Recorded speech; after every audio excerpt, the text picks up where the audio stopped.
pues todos son dimes, diretes y realmente no tenemos un elemento para poder decir esto fue lo que pasó. Contribución no es, ¿no?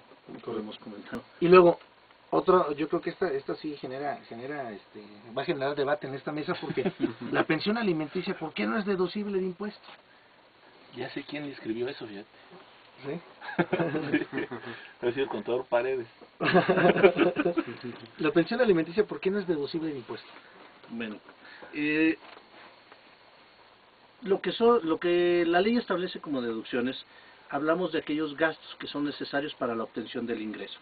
Eso es lo que se establece en la ley como deducción. No existe un catálogo en específico hablando de personas físicas que nos diga esta lista son deducciones y no son deducibles todo esto. No hay que sí que no. Simplemente la ley nos dice, son deducciones aquellos gastos necesarios para la obtención del ingreso. Una pensión alimenticia no sería una actividad o un gasto necesario para la obtención del ingreso en estricto sentido. Al igual como podríamos decir la comida, la diversión, en algunos países existe una cantidad determinada en la ley para que las personas vayan inclusive hasta el cine. Diversión es deducible. En nuestro país y en nuestro sistema jurídico no se establece así. La pensión alimenticia no puede ser deducible, simple y sencillamente porque la ley así lo establece. ¿Y vas a comentar algo, licenciado Exaú? Sí, era respecto de la pregunta anterior, volviendo al punto de por qué es... Con el señor José Luis Olvera. ¿De dónde se va el dinero? Yo creo que va de la mano con el gusto que uno debería tener por pagar impuestos. Yo creo que es un poquito de, sin llamarlo despectivamente como estaban comentando hace rato, un poquito de nuestro problema cultural, ¿no? A lo mejor si tuviéramos cultura para pagar impuestos, pues estaría bien, de una manera proporcional y equitativa, pero también la cultura debe ir un poquito más allá, y es para exigir responsabilidad a los servidores públicos. Al fin y al cabo el servidor público debe servir a la sociedad, y como debe servir, le estamos depositando parte de nuestro patrimonio, debe de rendir cuentas, y a lo mejor no pasa así.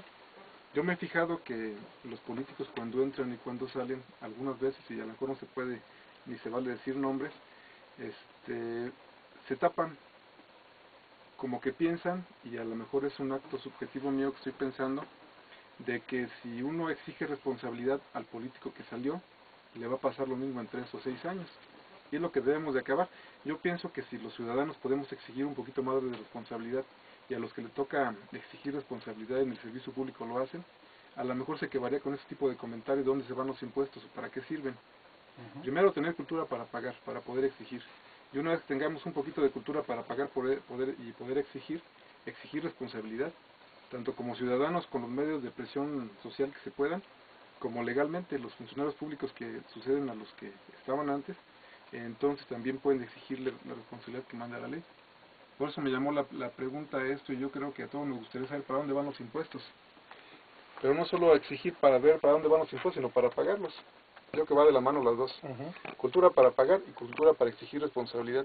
Y mientras no sea así, pues ya van a ungir a un rey cada 3 o cada 6 años, que se va a enriquecer, como ustedes decían al principio, algunos, no todos, y después no le van a exigir responsabilidad porque el que llega en su lugar a lo mejor tiene la idea de que si lo hace, le van a hacer lo mismo.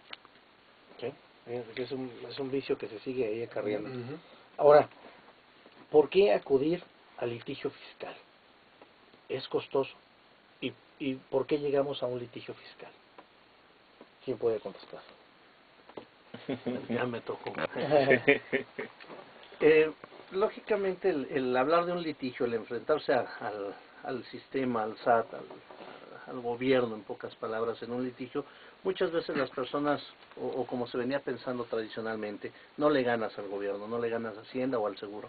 No, en realidad, para eso están las leyes, precisamente para regular la actividad que realiza el fisco, como cada una de los derechos u obligaciones que tenemos nosotros como gobernados. Acudir al litigio lo único que implica es defender esos derechos. Que hay quienes también abusen de ese tipo de procedimientos y de esos beneficios en ley, también los hay. Igual que el famoso estira y afloja eterno que existe entre la autoridad y el gobernado. Mientras el gobierno aprieta para que el particular pague las contribuciones y no se escape de esa obligación, el particular está pensando en la manera en cómo encontramos un hueco en la ley para no pagar el impuesto. Y si esa diferencia de opinión no la podemos resolver en el momento sobre la mesa, pues vámonos a un litigio. Creo que pensarlo de esta manera, tal vez estoy hablando muy drásticamente, tal vez estoy yéndome a los extremos, pero muchas veces es una realidad que vivimos día a día. Si hablamos puramente en lo que es el litigio, es una forma de controlar la actividad del Estado. Y si el Estado se está pasando en sus actividades, lógicamente hay que acudir al litigio para que el Estado sepa hasta dónde debe o puede llegar en su actividad.